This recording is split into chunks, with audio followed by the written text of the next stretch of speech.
नमस्कार बच्चों आज हम अध्याय 6 करेंगे और अध्याय का नाम है मैं तेरा गुणनखंड गुणज तू मेरा। यानी कि आज हम गुणनखंड और गुणज के बारे में पढ़ेंगे। फैक्टर्स और मल्टीपल्स के बारे में पढ़ेंगे। तो हमारा जो प्रश्न 1 है वो देखिए, 9 के गुणजों पर गोला लगाइए। तो सबसे पहले हम एक बात करेंगे कि जो गुणज हैं उसका मतलब क्या है। गुणज का मतलब है गुणा से। किससे मतलब है? गुणा। कि अगर हमें किसी भी संख्या के गुणज निकालने हैं तो हम कैसे निकालते हैं। अगर मैंने 9 के गुणज निकालने हैं तो पहली बार हम 9 को 1 से गुना करेंगे तो 9 1 कम 9। दूसरी बार हम 9 को 2 से गुना करेंगे, 9 दूनी 18। फिर 9 को 3 से गुना करेंगे, 9 तिया 27। इस प्रकार हम जितने भी हमारे पास नंबर्स हैं, किसी भी नंबर से अगर 9 को गुना करते हैं तो वो क्या है, उसका गुणज कहलाएगा। अगर 9 से करते हैं तो 9 नीमा 81। ऐसे ही अगर हम 9 को गुना करते हैं 15 से तो क्या आएगा, वो उसका गुणज कहा जाएगा। 15 नीमा 135। तो इस प्रकार आप समझ गए होंगे कि गुणज किसे कहते हैं। जिस भी संख्या का हमें गुणज पता करना है तो हम क्या करते हैं, उस संख्या को जो हमारे पास प्राकृतिक संख्याएं हैं 1 2 3 4 5 6 7 8 9 10 जहाँ तक भी चलती हैं अनंत, जब उनमें किसी नंबर से गुना करते हैं तो वो उसका गुणज कहलाता है।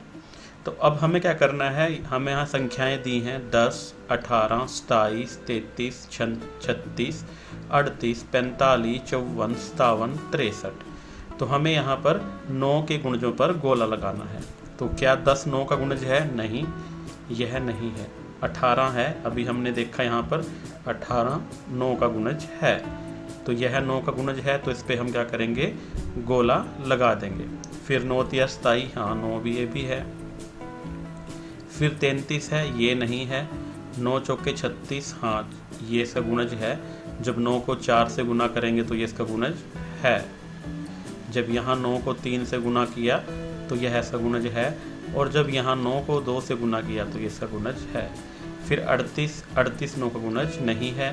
फिर 9 पंजे 45 है। जब हम 9 को 5 से गुना करते हैं तो यह है इसका गुणज है। फिर 54 भी गुणज है। 9 को जब 6 से गुना करेंगे, 9 विशी के 54 57 नहीं है। फिर 63 9 का गुणज है, तो 9 सूत 63। जब 9 को 7 से गुना करेंगे तो यह इसका गुणज बन जाता है। तो इस प्रकार हम यहाँ पर 9 के गुणजों का पता लगा लेते हैं। इसी प्रकार अगर कोई और भी संख्या है हम उसके भी गुणज पता कर सकते हैं। अगले सवाल पे चलते हैं। हमारा प्रश्न नंबर 2 है 7 के गुणनखंड। 7 और डैश हैं, तो हमें यहाँ पर संख्या बतानी है। अब बात आई है गुणनखंड की, तो हम गुणनखंड को जान लेते हैं कि गुणनखंड है क्या। वैसे तो हमने आपको जब पहली वीडियो में बताया था कि गुणनखंड क्या है, फिर भी हम देखते हैं कि गुणनखंड क्या है। अगर मैं यहाँ पर 6 लिखता हूँ तो इस 6 संख्या को जो संख्याएं विभाजित कर सकती हैं वो सभी इसके गुणनखंड कहलाएंगे। 1 इसको विभाजित कर सकती है, 1 और संख्या अपने आप तो हमेशा ही करती हैं। फिर यह 2 पे भी विभाजित हो जाती है, 2 तिया 6। फिर यह 3 पे भी हो जाती है और 6 पे भी हो जाती है। तो इस प्रकार ये 6 के गुणनखंड हैं। परंतु जब हम 7 के गुणनखंडों की बात करते हैं तो 7 के गुणनखंड के लिए हमें लगता है कि केवल 7 ही अपने आप को या तो विभाजित कर सकता है या फिर 1। तो 7 के 2 ही गुणनखंड हैं, 7 और 1। तो जो दूसरा गुणनखंड है इसका वो क्या होगा, 1 होगा। क्योंकि 7 क्या है, या तो अपने आप से विभाजित हो जाता है या इसको 1 विभाजित कर सकता है। तो इस प्रकार हमने 7 के जो गुणनखंड हैं उनके बारे में जाना। यहाँ पर देखो बच्चों, यहाँ पर लिखा है खाली बॉक्स को भरिए। यहाँ पर जो हमें बॉक्स दिए गए हैं खाली, उनको हमने भरना है। तो यहाँ देखते हैं, पहले हमारे पास संख्या 8 है और इस 8 के 2 भाग किए गए हैं। तो यानी कि एक भाग है 2, 2 को किससे गुना करें कि हमारे पास 8 आ जाए, तो ये क्या है 4। जब 2 को 4 से गुना करते हैं 2 चौके 8। इस प्रकार 8 के 2 गुणनखंड हो सकते हैं। कौन कौन से? 2 और 4। इसी प्रकार फिर 2 4 का भी एक गुणनखंड तो क्या है 2 है, और जो दूसरा गुणनखंड है इसका वो होगा 2, 2 दूनी 4। तो यहाँ पर जो बॉक्स खाली थे वो हमने भर दिए हैं। प्रश्न नंबर 4 की बात करते हैं। प्रश्न नंबर 4 में सही गलत बताइए। हमें बताना है कि ये जो नीचे लिखा गया है वह सही है या गलत। 1, 5, 13, 65 यह सभी 16 के गुणनखंड है। हमने अभी जो पहला सवाल किया था उसमें गुणनखंड की बात की थी कि 65 को जो भी संख्याएं विभाजित कर सकती हैं वह सभी उसके गुणनखंड होंगे। हमने साथ ही एक बात और की थी कि स्वयं संख्या यानी कि 65 और 1 तो हमेशा ही संख्या के गुणनखंड होते हैं। क्यों होते हैं? क्योंकि स्वयं संख्या भी अपने आप को और 1 भी उस संख्या को भाग कर सकता है, विभाजित कर सकता है। अब हम देखते हैं अगली संख्या हमारे पास क्या है, 5 है। क्या यह 65 5 के पहाड़े पे जाता है? हाँ बिल्कुल, यह 5 से विभाजित हो जाता है। अगर आपको विभाज्यता का नियम पता है, विभाजकता के नियम के अनुसार भी हम इसे पता कर सकते हैं। इसका जो इकाई का अंक है 5 है। अगर इकाई का अंक 5 है तो यह संख्या 5 से विभाजित हो जाएगी। तो हमारा जो गुणनखंड है 5 यह भी सही है। फिर बात करते हैं 13 की। 13 भी सही है क्योंकि 13 के पहाड़े में 65 आ जाता है। 13 एकम 13, 13 दूनी 26, 13 तियाम 39, 13 चौका 52, 13 पंजे 65। तो यानी कि ये भी इसका जो है गुणनखंड सही है। और फिर आगे 65 जो संख्या है स्वयं यह तो गुणनखंड होगा ही। तो 1, 5, 13 और 65 ये सभी 65 के गुणनखंड है। ये बात सही है। तो ये क्या है, सही वाक्य है। यहाँ पर सही बात कही गई है, सही है। प्रश्न नंबर 5, सही मिलान करो। हमारे पास यहाँ पर 2 भाग दिए गए हैं, ए और दूसरा भाग है बी। यहाँ पर लिखा गया है 5 का गुणज और यहाँ पर हमने ए बी सी में से 5 के गुणज को छांटना है। तो चलिए पहले एक बार पढ़ लेते हैं। यहाँ पर है 5 का गुणज। अगर हमें 5 का गुणज का पता करना है तो वहाँ पर इकाई के स्थान पर 5 या 0 होना जरूरी है। जिस संख्या में इकाई के स्थान पर 5 या 0 होता है तो वह 5 का गुणज होता है। फिर है 21 का सबसे बड़ा गुणनखंड। जब हमने गुणनखंडों की बात की है तो 21 का गुणनखंड 1 होगा, फिर ये 2 पे नहीं जाएगा, 3 होगा, 3 के बाद 4, 5, 6, 7 होगा, 8, 9, 10, 11, 12 नहीं होगा। तो ऐसे करते करते फिर क्या होगा, 21, सबसे बाद में 21 होगा। और यहाँ पर सबसे बड़ा जो गुणनखंड है वह 21 है क्योंकि 1, 3, 7 और 21 में सबसे बड़ा गुणनखंड 21 है।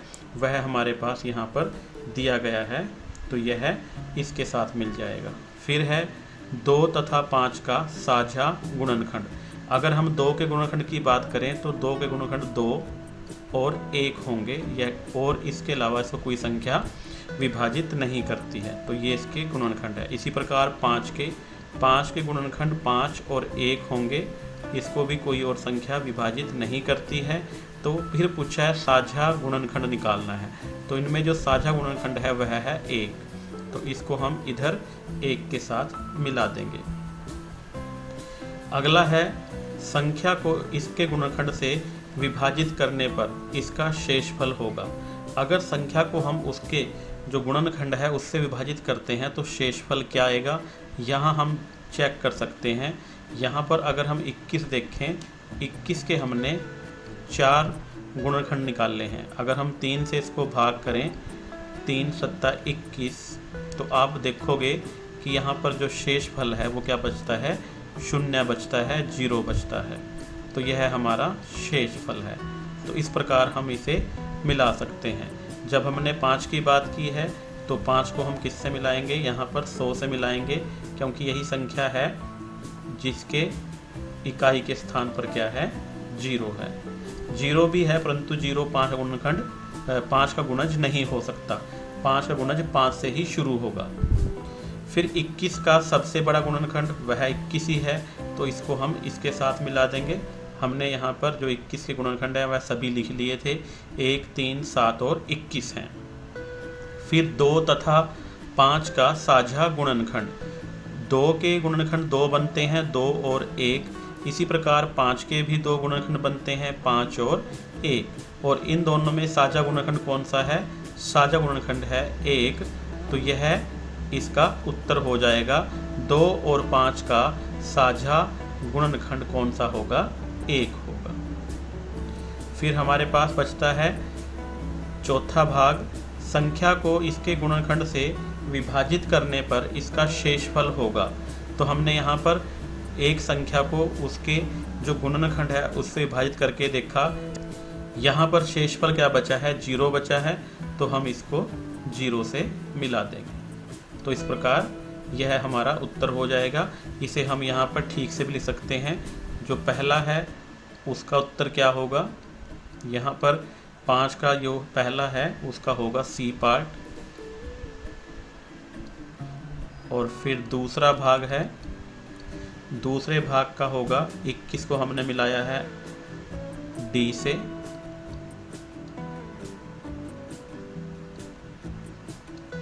और तीसरा भाग है उसको हमने मिलाया है ए से, और जो चौथा भाग है उसको हमने मिलाया है बी से। तो इस प्रकार हम इसके उत्तर इस प्रकार लिख सकते हैं।